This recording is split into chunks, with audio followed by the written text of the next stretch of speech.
We having a great time, yes? Let's hear it for the troopers one more time, come on! And the E-Blocks! We've got a great show for you. My name is James Arnold Taylor, and the way I fit into this whole world of Star Wars is I'm a voice actor, and I have been associated with the voice of Obi-Wan Kenobi for 11 years now. It's a great honor. But people find out I'm a voice actor because they don't see me. They say, well, the question I get is, have I heard you in anything? And I always say, well, of course, yes, I am the voices of Jedi Master Obi-Wan Kenobi. I'm Master Plo Koon on Clone Wars. But I've also doubled Michael J. Fox for Stuart Little and my Love Dash. I've been Leonardo the Ninja Turtle. Yabba-dabba-dabba, Fred Flintstone. Johnny Test, who's totally awesome. I'm even a strawberry mini wheat. And the voice that tells you what's coming up next on Animation Domination. And Disney So Random! I've even been the guy that would have gotten away with it if it wasn't for those random kids. Now, in video games, I've been Ratchet from Ratchet and Clank, Tidus from Final Fantasy X, your friendly neighborhood Spider-Man, Great Scott, Young Doc Pro, Captain Jack Sparrow, Willy Wonka, Prince Charming, Gingy the Gingerbread Man, Voice of Minions, and Fallen Transformers. Now, sometimes when celebrities are not able to do their own voice, I fill in for them, like Dennis Bay, Shia LaBeouf, Christian Bale, Nicolas Cage, Justin Timberlake, Jerry Garcelle. Oh, hey, Robert Williams. I've even been on with the child. And it's crazy, but Christopher Walken as well, you know. So, I'm the voice that tells you what's now available on DVD and Blu-ray. To use only as directed. Don't walk around with drive safe. Offer expired. See some details. Batteries not included. Activation 70 subset. Required member of DIC. Don't miss it! Thank you.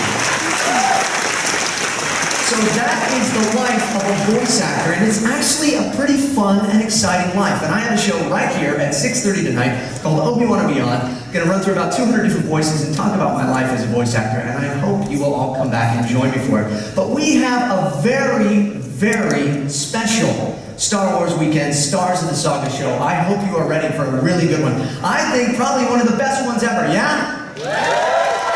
We have some surprises for you. Now, I thought, well, it's the last day of week 3 for Star Wars weekends, and we needed to do something extra special. So I wanted to bring one of my close friends out because he's in town and he's an amazing performer, and I thought he would be my Ed McMahon here today, if you're all ready for it, yes? So ladies and gentlemen, you know him probably from, well, the Old Republic in Star Wars world, the video game, the Old Republic. You might know him from Freaks and Geeks. You might know him from, let's see, SpongeBob SquarePants, Gargoyles, and a little movie he did called Back to the Future, where he played Biff Tannen in Back to the Future 1, 2, and 3. Ladies and gentlemen, Tom Wilson!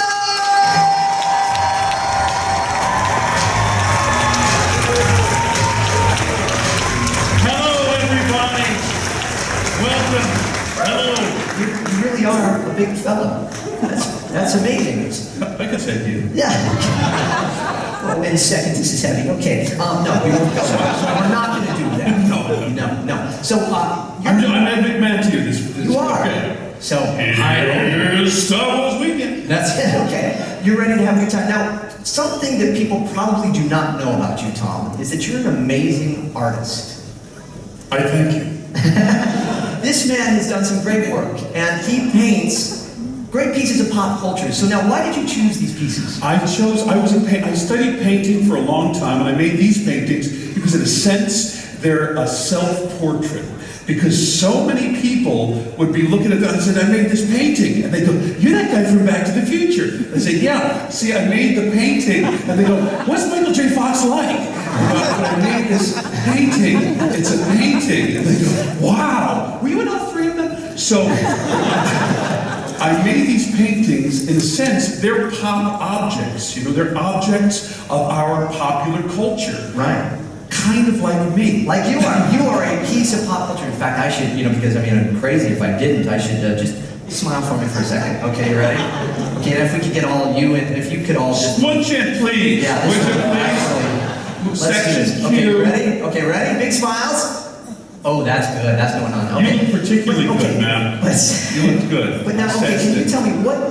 this is a teacup from Disney. You were commissioned by Disney, right? At the 50th anniversary of Disneyland, they had a program called Disney Featured Artists. Okay. So Disney came to me and commissioned me to paint portraits of objects that everyone recognizes from Disney World and Disneyland and everything. Yeah. So, like my paintings of popular culture objects, instead of the characters, Mickey and Goofy and everything, I decided a little, like a teacup We have ride. some other ones too. Yeah, let's see what we got. So that when people look at that, see, It's a Small World. It was actually a 45 record. That's great. And the painting is called Again, because you can imagine playing that song over and over and over, like in the ride. That's awesome. That is the actual mouse guitar that was played on the original Mickey Mouse Club Really? in the 50s. They still had it. I wanted to paint this object, and I thought, Jimmy's mouse guitar. Yeah. It's a 4-string guitar. Well, I was trying to look for pictures of it. I couldn't really find it. It would be a piece of the guitar. Yeah. So I asked the people at Disney, is it possible that I could see the guitar in order to see what it looked like and everything? Yeah. And I mean, the guitar from the Mickey Mouse Club, I think they store it right next to the Lost Ark. Really? At the end of Raiders. It's in a Wow. box somewhere. They take, I mean, Disney, they take such good care Yes, they of do. the pieces, the part of the history here, Yeah. that they had it, I mean, in like a museum thing, in a drawer that you're... It's interesting because, you know, as the host for 3 years now of Star Wars Weekends, that's what happens to me after this. Really? Until the next year, isn't that right, folks? Yeah, we have Disney folks back there. So, hey, Tom, so will you be my epic man here today? I'd be happy to. We want him to stick around, yes? I want Tom Wilson, it's amazing. This is going to be good, unless I really blow it. Okay, Tom, you have a seat over there. That's I'm gonna your be space. sitting here. And whenever I say something funny, you just Okay. laugh. So okay? not yet then? No. Okay. So it's already begun. All right, here we go. Well, okay, so my first guest, Tom, and all of you, my first guest is pretty amazing. He is a master puppeteer and designer, and he is, of course, responsible for some beloved characters from Return of the Jedi. Take a look at these screens. It's Tim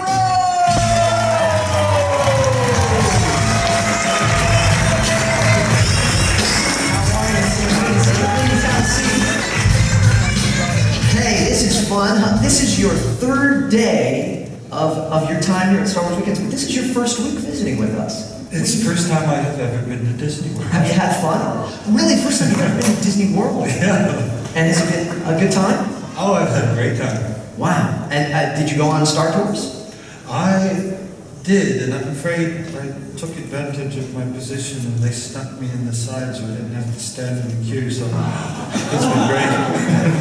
They don't, You put it in front of me, Tim. That was my family, buddy. Hey, I'm sorry. And then Tim comes up. I don't know what he's doing. Hey, So, okay, but now tell us about this amazing world. You are a master puppeteer, really. I mean, it's a wonderful thing, but how did that come about? Did you start as a child? I was always quite interested in designing and building things, Uh-huh. but it didn't actually turn itself into puppetry until I was at university. Really? I started off going to university as a graphics arts major. I literally stumbled into the theater department and started acting in plays. But one day, I just happened to do a puppet show for one of the Renaissance fairs at the university, and it clicked. I could be a designer, I could be a performer, I could be a writer, and with the puppetry, I didn't need to decide what I wanted to be when I grew up. That's great. You didn't need to be in front of the camera. And you have quite an impressive resume. If we can just kind of run through some of these, for example, like the Great Muppet Caper. Anybody? Yeah? I've never seen that. And one of my favorites, Muppet Christmas Carol. That's like a tradition, right? It's a tradition in homes. We watch that. And Return to Oz. TikTok. You I was trying to get work, I was out of work. I was originally cast as the Cowardly Lion. Really? And while we were waiting to do the performance side, I tried to get a job in a workshop. And it was while I was doing that I ended up moving on to TikTok, and I got somebody else to do the lion. So he was my That's amazing. Well, it's an amazing character. It really is. And then we have Howard the Duck, which... No, but your work in Howard the Duck was quite phenomenal because you were working like the animatronics and stuff. A very complex. Now, is he considered a puppet? Well, he was like Akbar. There was a full body suit. Okay. Ed was in the suit, and we had radio controlled face. And there were actually, it took 5 of us in those days because we didn't have computers to make it all work together. So there were 5 of us just to operate the face for him. And then there was also a close-up hand puppet version that I did Muppet style. Oh, really? It was also radio controlled as well. That's awesome. Okay, and then we have dinosaurs. Anybody remember dinosaurs? Oh, and Labyrinth. We have Labyrinth. Everybody say we know with that. Yeah, that is pretty awesome stuff. I love Labyrinth, and of course we cannot forget the Dark Crystal. I love this film, and really, you know, we've talked about it before. I think it's one of those classics now. And you were saying that people didn't think it, the producers and the powers that be didn't think it. The powers that, yes, the powers that be. The thing is, when you make a movie, that the producers consider it a flop if it hasn't made back the money it cost to make and gone into profit within the first 3 weeks of opening. Now, the Dark Crystal did not do that for probably more than a year. But the other films that were being made in that studio while we were doing the Dark Crystal, I can't even remember the names of, and people are still watching this movie, so I think that's a success story. I think so, yeah. Okay. So now, there's one that you, I don't know if you put on your list, but we found, and that would be the Teletubbies.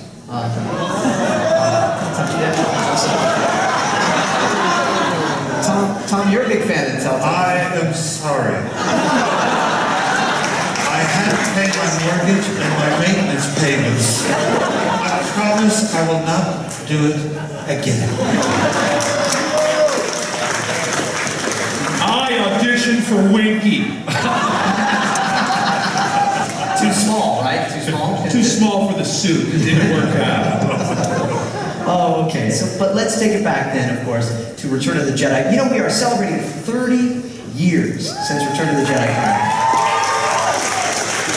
Now, the two of you were just younglings at that point. I do remember. I stood in line for 8 hours in New York City to see Return of the Jedi. And with young people now, with the internet and everything, and emails, the fascinating thing, and you try to tell young people, and they really don't get it. I say, you must understand that in New York City, near Times Square, the entire audience is sitting there with their popcorn and everything, and at that line, Luke, I am your father, the entire audience went, oh! Because nobody knew. No. There wasn't Twitter or whatever for the first people who see the movie and they tell everything. Nobody knew. And that shock of it just showed you the power that it had over that audience and how invested everyone was in the story. And the nice thing is that many folks here haven't seen that yet. Thanks, Tom, for ruining it. Because we have a lot of young people discovering Star Wars for the first time. It was my major in college. Ruining the surprises. But that's good. That's why you're in that chair. Anyway, so it turns out that Luke actually wasn't his son. It was he went to a different family reunion. It was a weird. that was a mistake. So, right, Scott, they went into the wrong. Okay, sorry. I keep dropping back into that. I'm sorry. Okay, so but Cy Snoodles, you were responsible for Cy Snoodles and Salacious Crumb. I love Salacious Crumb. Do we have any Salacious Crumb fans here? Come on. Salacious Crumb is just a jerk, but we love him. He was certainly my favorite character to do. He was sort of a combination of being my alter ego, and just because he was simpler in a hand puppet, you could walk around in between shots and entertain the crew as well with him. So everybody really enjoyed Salacious. Wait, that was a puppet? Thanks for ruining for me, James. Oh, I'm sorry. Now it's my I turn. thought that was real. And Java was real too. No, and so you were under that with all the guys that were inside Java, or were you? Yeah, they actually came and measured me to see how small a space I could put up with, and I am a claustrophobic. You are. So that when you saw Jabba's palace plinth come out, you would believe it was magic because it wouldn't look like there was enough room for a person to actually be underneath it. And there really wasn't enough room for a person to be underneath. I was under there, face sideways, monitor there.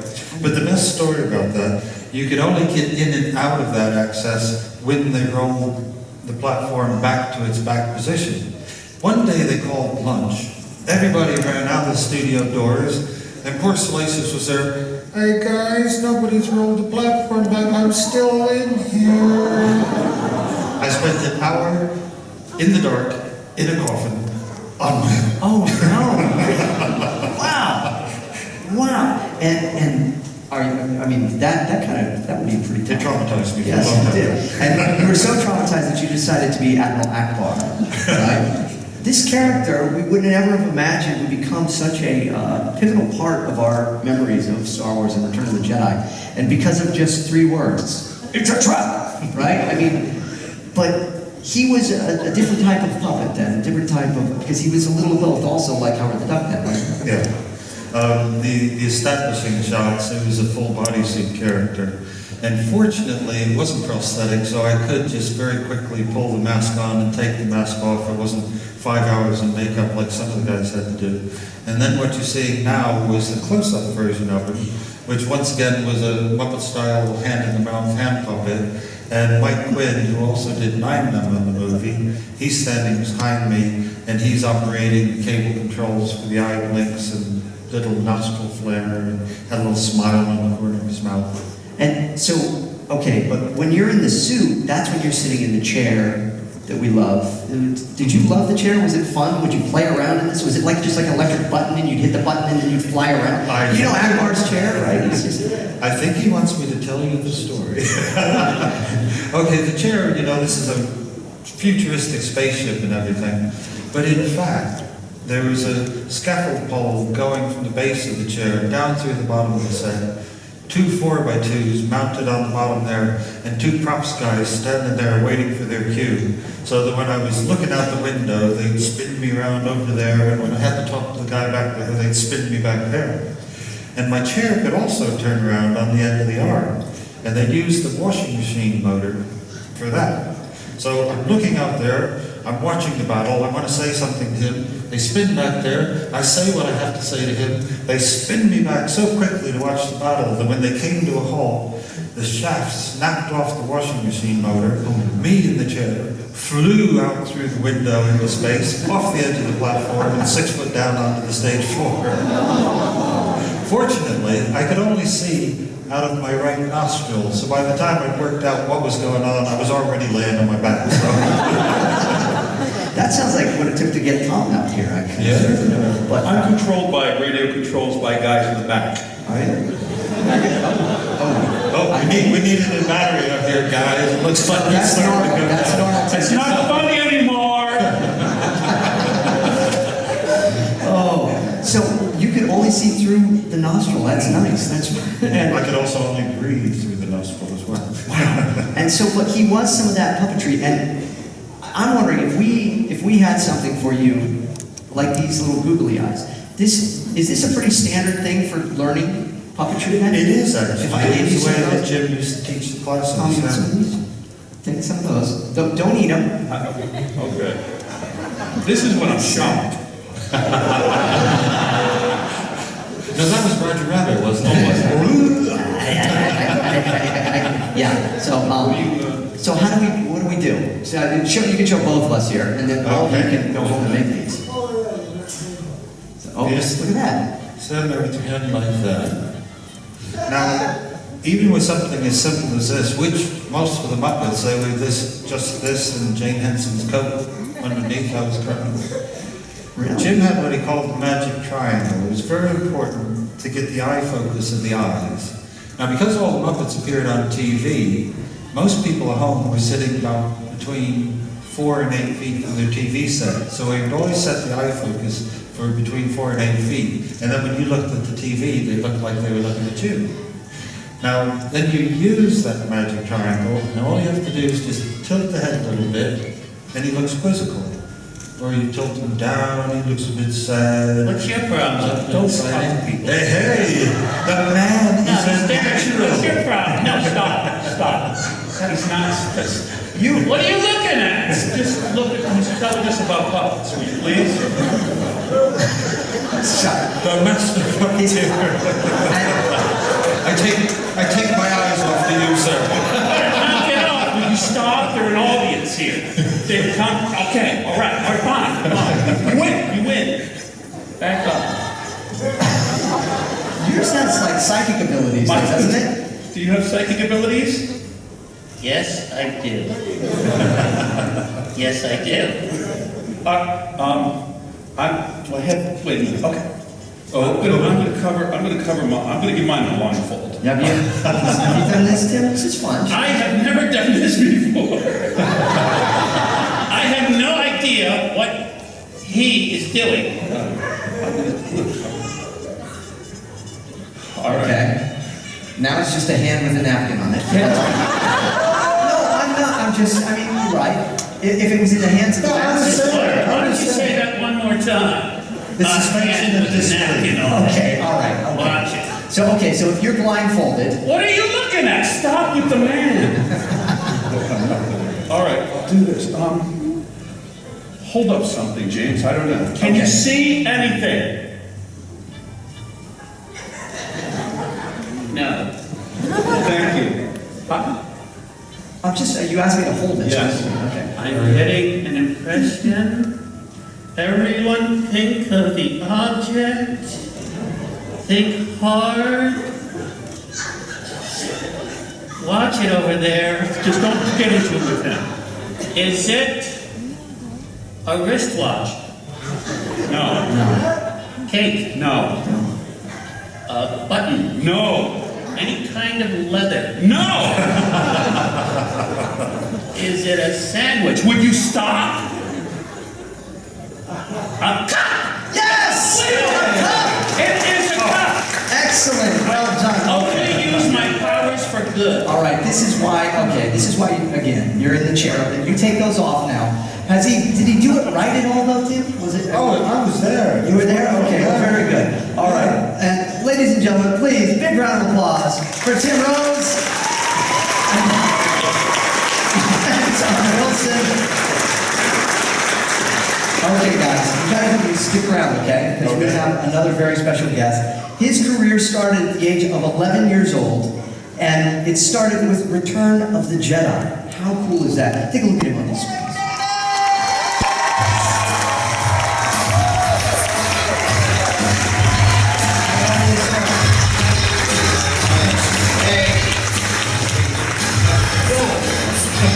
Okay, I'm sorry, we've just had a lot of silliness here, and I want to give you plenty of time here. So, how are you?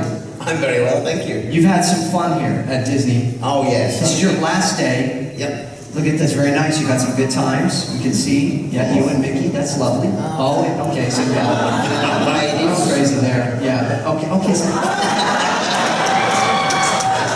That's how you fight Vader. I found a sore spot in his It's got your full attention. But this is great. So now this is your last day. I'm really kind of sad because we have such a good time together. We did indeed, yes. And it is so much fun to have you, but you just had your last show of An Ewok's Tale. Was anybody here for that? How was that? Was it a It fun? was great. I mean, I've done 6 performances over the course of the 2 weeks. It was a show that was specifically written for this event, and I've had a pleasure performing for all of you, and it's been amazing the reaction I've had to it. It really has been great, and I thank you all for your support. Thank you. It's wonderful. We hope that you bring it back to us here at Star Wars Weekend sometime. That would be great. Wouldn't it be great? Yes. And we know that we'll see you at Celebration Europe because you will be the host of Star Wars Celebration Europe. And I hope that some folks make the trek out there to see you there. Great. Because you are a very busy man, and it all started with Return of the Jedi. Yes. You were 11 years old.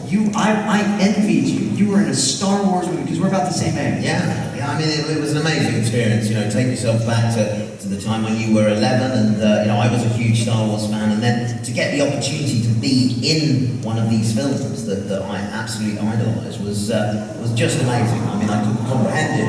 And walking onto the set for the first time and seeing my heroes in the shape of Han Solo, Luke Skywalker and Princess Leia, I got to visit with Yoda in his little house. You did? Yeah.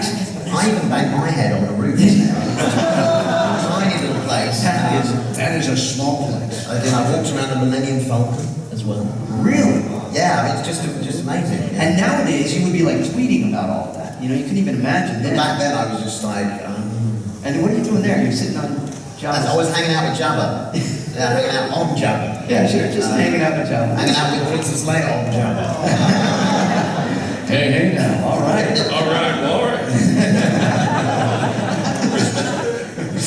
Okay, but now if I go through some images here and talk about, because after that, Return of the Jedi, it doesn't really get bigger than Star Wars, but then you actually managed to just keep going with these amazing films and great things, and fan favorites like Willow.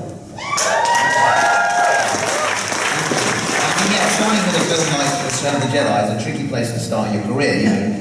But luckily I've had some great projects along the way, and one of them being Willow. And of course George Lucas has played a very important part in my career, coming up with this idea for this film. That is fantastic. Yeah. Leprechaun, the Leprechaun series of them. Yes.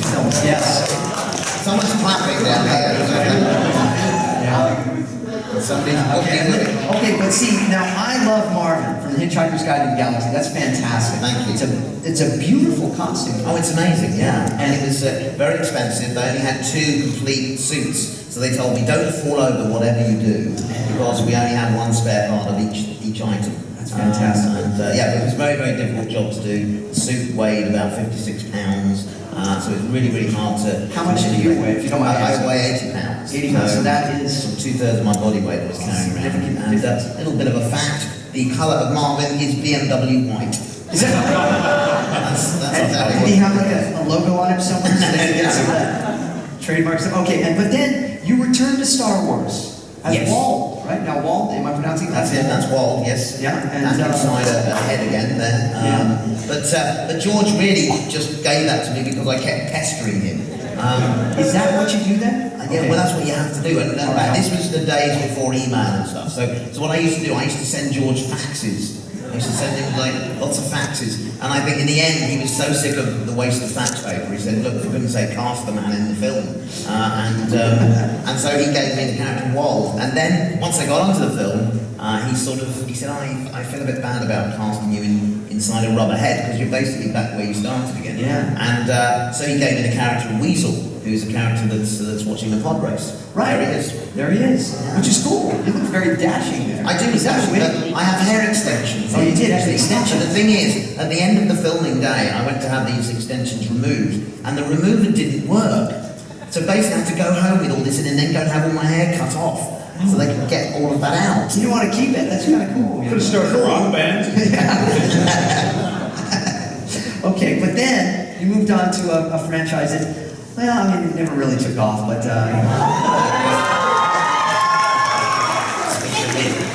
yeah, That's Professor Flitwick. Flitwick. But you were more than Flitwick. I know, I was a bit greedy. In the first film, I played Flitwick and the Goblin Bank Teller. Also, stuff Harry Potter. And I also did the voice of Griphook in the first movie, whereas the physicality of Griphook was Vern Troyer. Okay, stay with me. And then in the second film, I was Professor Flitwick. In the third, I was the new look Flitwick, or the choir conductor, him. Fourth film, Professor Flitwick. Fifth, a goblin and Professor Flitwick. And then what is it? Well, I don't know where I'm at. But anyway, 7 and 8, I was, of course, Griphook, and I played Professor Flitwick again. There's me face to face with myself. That is awesome. It's a weird thing. Yeah, that is great. Yeah. Okay, but then, so you've had quite a I'm bit of wearing the same success. shirt, James. I was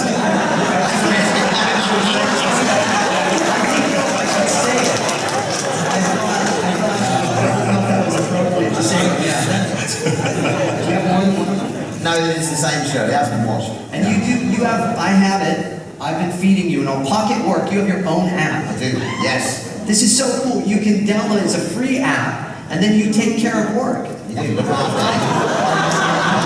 Just watching. I think I'm watching Willow there. Yeah, you were watching Willow when I had Working you. out, and you have to look after me basically inside your handheld device, be it an iPhone or an Android device, and But you're right there.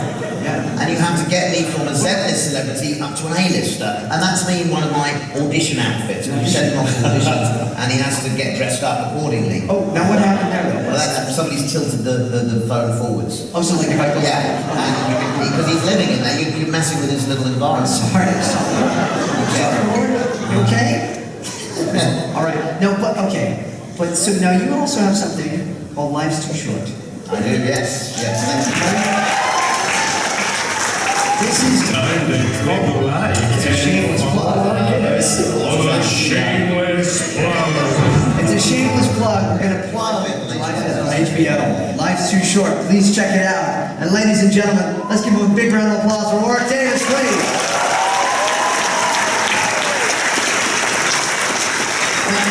Guys, this has been fun.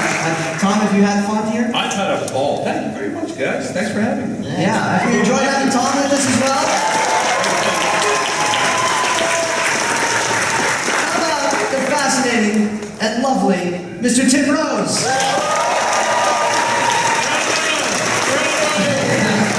See, you've taught him well. You've taught him well. Okay, but okay. It's now you and I are used to this, but there's a couple things, guys, that you have to learn. When you've now completed a Star Wars weekends, there's some stuff that you get. And while I have a lot of authority as the host of Star Wars weekends, I need someone else to actually give a little more authority, and a little more power to do what we need to do now. Because, I mean, could you all stand up, actually? Why don't you guys stand up here? I'm up over here. I mean, I can leave, but I think Jedi Mickey.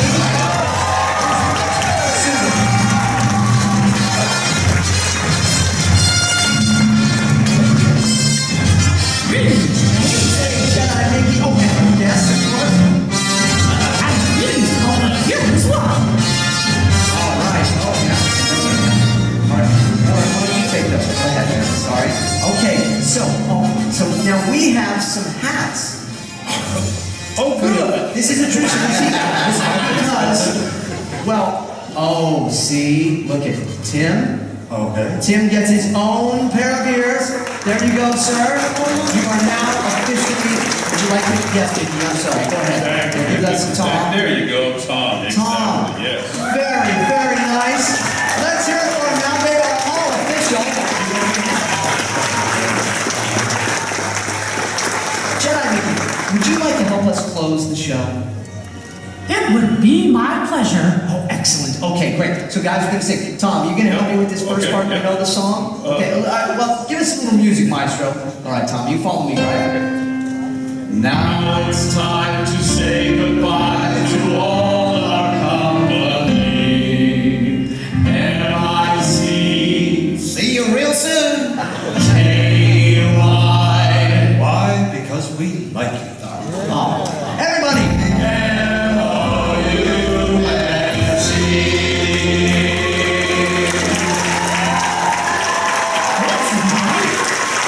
Ladies and gentlemen, Tom Wilson!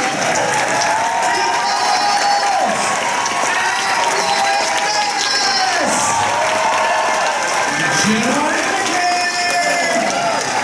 Jedi Mickey! Look, is there anything else you would like to add or say before we go? I sure do.